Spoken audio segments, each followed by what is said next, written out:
Bonjour à tous.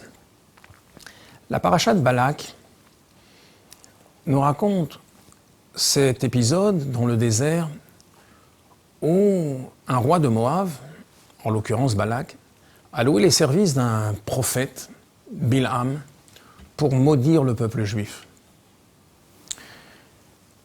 Finalement, Dieu va intervenir et faire en sorte que non seulement Bilham ne maudira pas le peuple juif, mais bien au contraire, il lui adressera les bénédictions les plus grandioses qui aient jamais été données au peuple juif. Ensuite, la Torah nous raconte la prophétie de Bilham sur les temps futurs, notamment sur les temps messianiques. Puis la paracha termine enfin par cet épisode tragique où les filles de Moab vont débaucher une partie du peuple juif.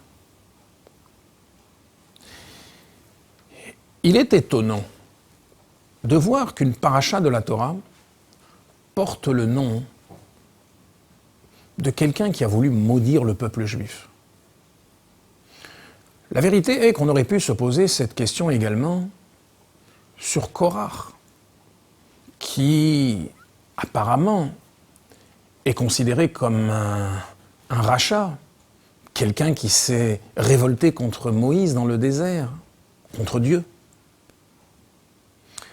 Mais le rabbi nous fait remarquer que Korach était quand même un juif, alors que Balak est un ennemi du peuple juif, qui ne cherchait qu'à le maudire. Une paracha de la Torah porte son nom. Le passouk dit « Shem Rechaim Yirkav », le nom des Rechaim, des méchants, doit être amené à se décomposer. Eh bien, c'est que, en réalité, la Torah nous apprend à ne pas voir un être humain tel qu'il est à un temps précis, mais tel qu'il est en devenir, tel qu'il peut être en finalement trouvant une élévation. C'est vrai que Balak, lorsqu'on le regarde dans la paracha de cette semaine, est un être nuisible. Mais chacun d'entre nous se rappelle que de Balak va descendre finalement Ruth, l'ancêtre du roi David, l'ancêtre du Mashiach. Lorsque la Torah choisit d'appeler une paracha Balak, c'est pour nous indiquer qu'on ne doit jamais regarder un être humain tel qu'il est au temps présent, mais tel qu'il est capable de devenir. Cela nous montre ici un point fondamental de l'enseignement du chassidisme. Être toujours capable de positiver, même les moments les plus obscurs. Il en est de même pour Korach. Korach aussi a agi de manière totalement déplacée envers Moshe Rabbeinu. Mais le rabbi nous explique qu'en réalité, Korach avait une bonne intention.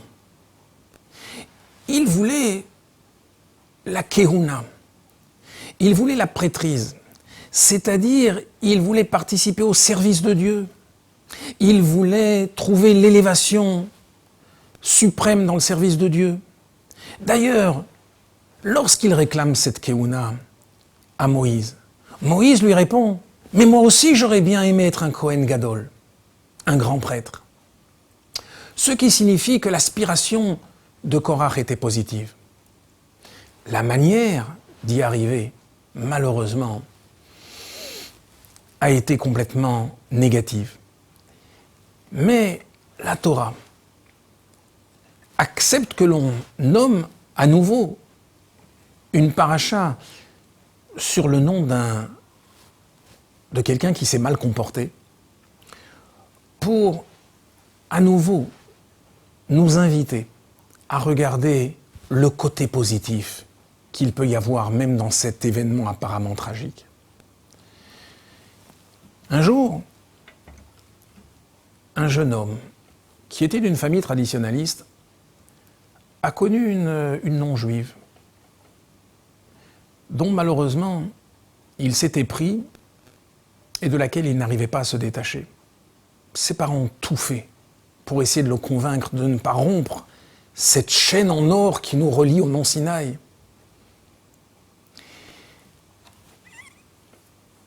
Ils ont réussi à le convaincre d'aller voir le rabbi de Lubavitch. Ce jeune homme est passé un dimanche matin devant le rabbi lorsque le rabbi distribuait des dollars, des bénédictions. Et il a dit au rabbi, « Rabbi, je veux bien être traditionnaliste, je veux bien faire certaines mitzvot, mais malheureusement, je dois vous avouer que je vais épouser une non-juive et que je ne peux pas m'en détacher. » Le rabbi lui a dit, « Vous savez, je vous envie. » Alors cet homme a regardé le rabbi, il s'attendait à ce que le rabbi lui déverse un torrent de reproches ou de morale. Il s'adresse au rabbi et dit, « Comment ça vous m'enviez ?» Le rabbi de répondre, « Vous savez, une épreuve, c'est une échelle. C'est quelque chose qui vous permet de monter, de vous élever. Lorsqu'on arrive à surmonter une épreuve, on peut s'élever à un niveau très haut. Plus l'épreuve est grande, plus l'échelle est haute. Une épreuve comme ça, moi j'en ai jamais eu. Je vous envie. » Ce garçon